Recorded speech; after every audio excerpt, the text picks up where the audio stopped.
Nitwa Emmanuel Ngirumwe Sebagabo, nkaba ndi umunyamabanga mukuru w'Abanyarwanda hano muri Dallas Fort Worth, nkaba ndi na Vice President w'Abanyarwanda muri Amerika. Turagira ngo tubatumire mu gikorwa kizabera hano muri Dallas cya Rwanda Christian Convention, kigamije ubumwe n'urukundo. Muri urwo rugero niyo mpamvu tugira ngo tubatumire muri benshi cyane, muzaze tuzabakirana ubwuzu n'urugwiro nk'uko dusanzwe tubikora mu muco wacu. Muzatumire inshuti n'abavandimwe, muzazane abantu bose bashoboka. Dufite ahantu hagari cyane, muraza neza murisanga, muze duhimbaze Imana, dusengere igihugu cyacu, dusengere imiryango yacu, dusengere abana bacu n'ibihe bizaza. Murakoze cyane.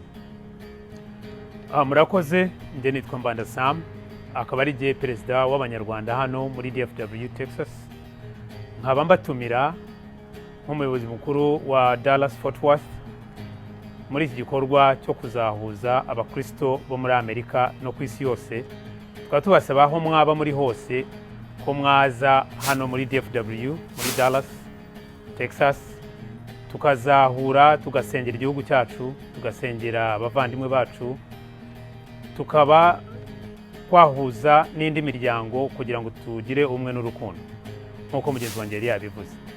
Dallas ni ahantu abantu bakundana, hari abavandimwe beza cyane. Murakaza neza, ufite ikibazo azaduhamagare cyangwa se azatwandikire. Amazina yanjye ni Mbanda Sam, nanone nk'andi perezida wa Dallas DFW.